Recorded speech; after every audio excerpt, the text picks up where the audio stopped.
Hi, my name is TeresaAlabata and welcome to Eczema Phoenix, where we learn how to transform the way we live with eczema. So today I want to share some tips I have for traveling with eczema. I don't know if you follow my Instagram, but if you happen to, I was posting pretty regularly and even on my YouTube about my different experiences traveling with eczema in different countries and cities around the South Pacific, specifically New Zealand and Australia, and also Fiji and Bali, Indonesia. And I'll leave a link to my playlist of traveling with eczema videos down below if you want to check them out. I learned a lot and there were some themes that came up that I thought would be cool to share in just like one compact video here. So I have a list, so if I'm not looking, that's why. And so the first thing, if you're going to travel with eczema, is to be adaptable. It's a lot to deal with traveling alone. So I was solo traveling for over a year, and there was just like so many factors that went into it, like where am I going to stay, how am I going to travel, how am I going to get around in this city, will I be able to access quality skincare wherever I am, and also quality food, what's the climate going to be like, what's the environment going to be like, am I going to be staying in safe places. All of those matter and all of those can affect the skin, and I think I really lucked out with my choice to kind of stay in those two countries, because not only are they generally safer, at least from my experience, but I chose to stay in pretty much the popular cities, so access to various types of quality organic skincare was fairly doable, and also quality food in the grocery stores. So adaptability is really important. Know that anything can happen. Know that if you're going to Airbnb like I did pretty much the whole time, you may or may not get along with your hosts, and that could be a factor. And Airbnb is quite good with their customer service. I will say that if you do have a legitimate complaint or feel uncomfortable or unsafe, they have a really great process of assessing that and dealing with it and helping you to find another place last minute if you need to. I had to do that a couple of times, but considering that I was non-stop solo traveling for a year, that was a pretty good ratio. Because I stayed in like at least over a dozen houses during my travels. so it was pretty good, and I was really impressed with Airbnb. Yes, know your skin type and your rash type. Before I started traveling, I thought, oh, you know, I'm of Filipino descent. My people came from a tropical island. You know, both of my parents immigrated from the Philippines. So, you know, living in San Francisco, it's a much more dry and colder climate, and I was always dry, and my perspective on my skin and climate and what I needed really changed when I traveled, because when I did go to really truly tropical countries like, Fiji and Indonesia, I had like some of the worst skin experiences. Like maybe the first week or two I was okay. I'm like, okay, you know, I'm just kind of absorbing all this humidity and moisture, and you know, I'm definitely not dry, but not only am I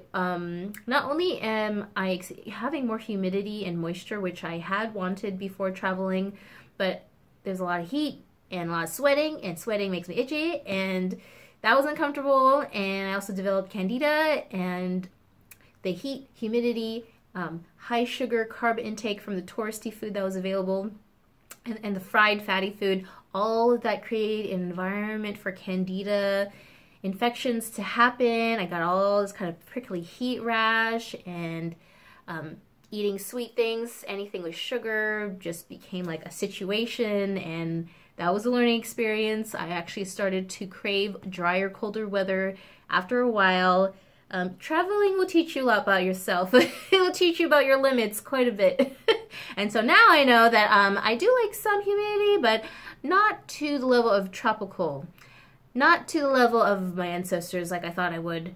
Also, possibly global warming might have changed the situation. So, I don't know, maybe like a decade ago, it would have been better for me to visit these tropical places, but now it's like freaking hot everywhere, so might as well just stay home in San Francisco, where it's just generally cooler and drier, and just more temperate, which is what I grew up with, and now something that is actually better for my skin.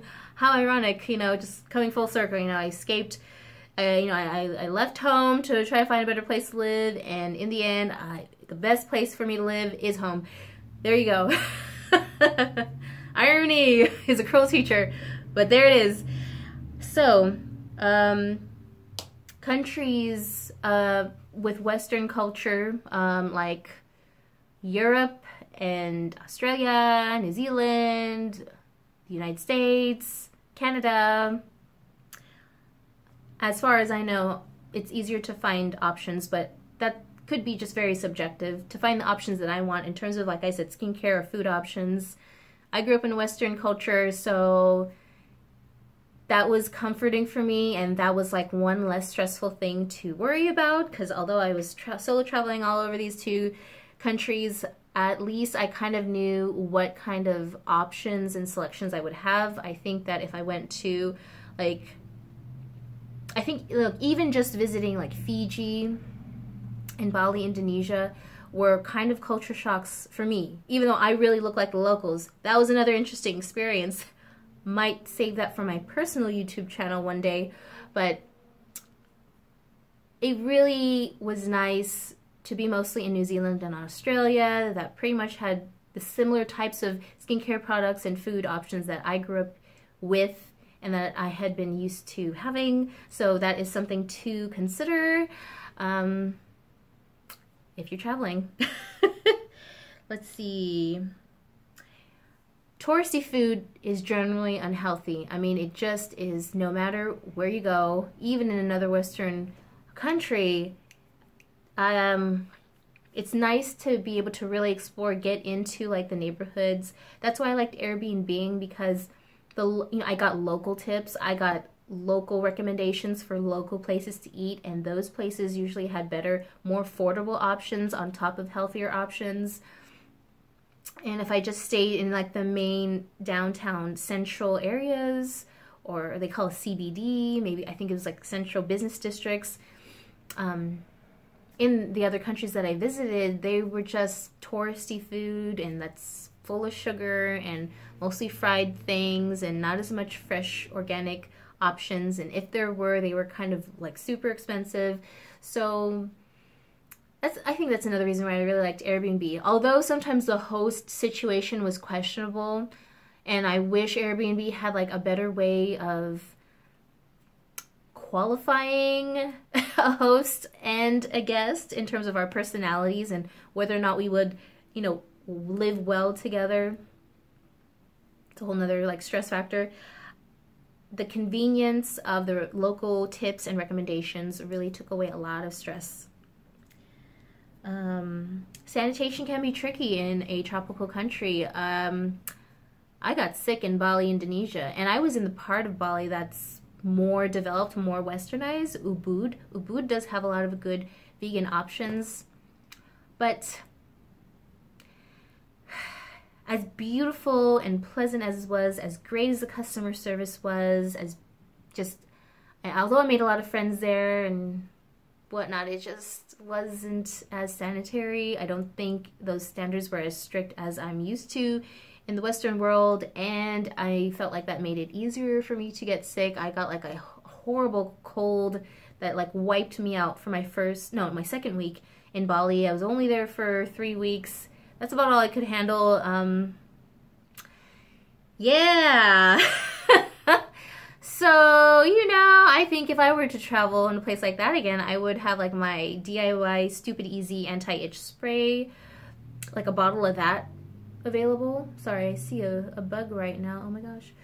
And I would have that on hand, especially in a tropical place, to keep me dry and cool. And like tea tree oil, eucalyptus, peppermint, those are really great antibacterial, antiseptic essential oils that you can dilute in like aloe juice or distilled water, and that could just, it also freshens up the air. That's another thing about like if you're going to travel to a tropical place, it's going to be musky. Like people, we are all sweating, and some people have more BO than others. So that's something to keep in mind as well. And I don't know about you, but I get really stressed out when I'm smelling bad odors. It just stinks and it's kind of unsanitary and makes me want to gag, and that just does not help. Also having sensitive skin, traveling alone as a young female. So something to keep in mind. And finally, yes, the last thing I'd say is enjoy the moment. Hope you enjoyed this video. Like if you like the content, subscribe if you'd like to see more. I'll see you in the next video. Bye.